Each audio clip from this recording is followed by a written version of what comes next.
What's up, y'all? JR Raymond back again, coming to you from Bowler X Pro Shop and Training Center inside Waterford Lanes. And I had a few questions. People were asking about the quickness of bowling balls. What's the difference between a quick bowling ball and a slow bowling ball? How do we tell the difference? And all that good jazz. So I put some tape on these balls. I've got a urethane ball, which would be considered a really slow ball. And then I've got the Vaporize out here with some tape. And I'll show you exactly how I did this, how you can do it, and what to look for in bowling balls as far as quick shape and slow shape here in a minute. So stay tuned.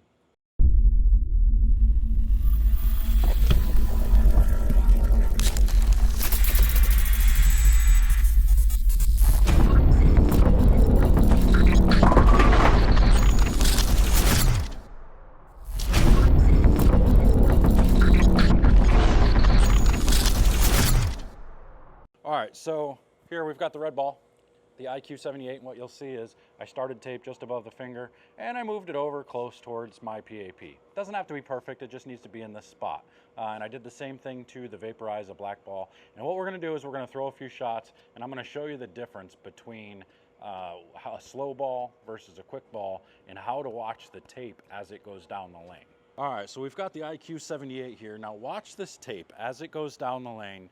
You'll see it stays towards the left side of the ball longer and not travel up to be end over end on top of the ball until the back part of the lane. You'll see it transition slower, whereas you'll watch the Vaporize with the tape, you'll see it spin up and it'll transfer from the left side to the top side of the ball much, much faster. So watch this.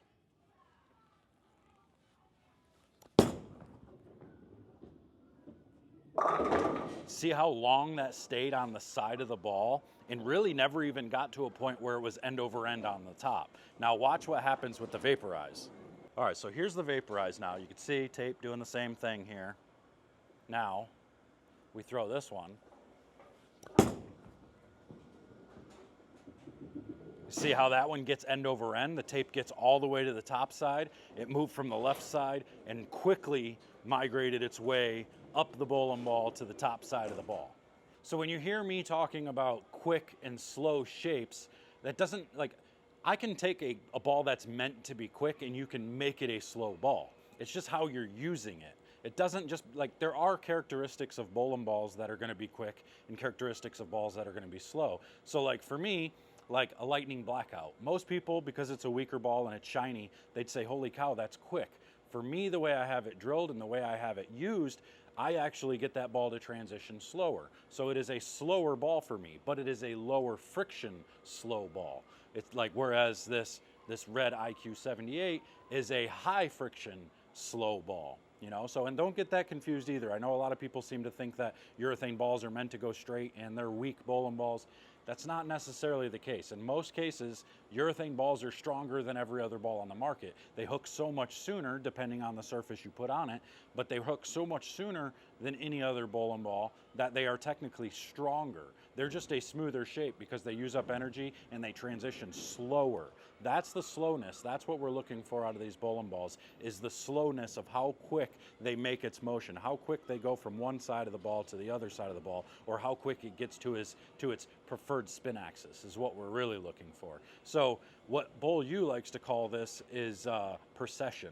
How quick the ball processes from one spot to the other, or into its positive, or to its preferred spin axis. So you just kind of have to look at these things. It's not easy to be able to see it, especially if there's not tape on the ball. So that's why I recommend, if you're practicing, put some tape on the ball and notice on certain conditions, okay, this ball is slower than this ball, which is slower than that ball, and create some progression.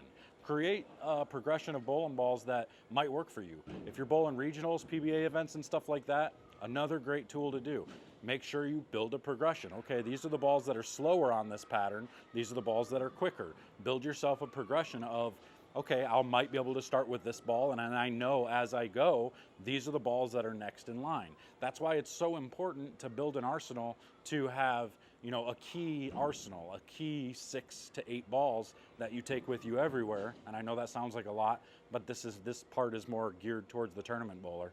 But having those key, let's just even call it 4 to 6 balls, that you know exactly the progression of those balls pretty much all the time, those are your key balls. Now you're adding in some specialty pieces to take with you to get to that 8 or 10 or 12 bowling bar arsenal. So take this, go figure out exactly which of your bowling balls are slower, which of yours are faster, and then you can kind of put them in a list. And you know what, I'll even do a video here in a little bit with some of the Bowl U forms and stuff that shows you the difference between quick and slow, and you can input bowling balls on it, and it'll be, you know, lower friction to higher friction, and lower slower to faster, and everything like that. So I'll show you that here in a little bit, but for today, just wanted to show you the difference between quick and slow. I hope this helps. Make sure to hit the like and comment and subscribe. If you're on YouTube, make sure to subscribe. If you're on TikTok seeing this, make sure to follow along, because we're going to be posting a lot of these types of videos and stuff. Now that I'm using TikTok again, I really never took advantage of TikTok, but apparently there's a big group of bowlers on here that really love TikTok videos on bowling. So this channel's growing pretty quick. We've gained over 1,000 followers in just a couple of days. So make sure to follow along. If you're on Facebook, also follow along. But I'm out of here. Make sure to head over to easybowlingstats.com, download that app, make yourself a better bowler. Until next time, we'll see you guys later.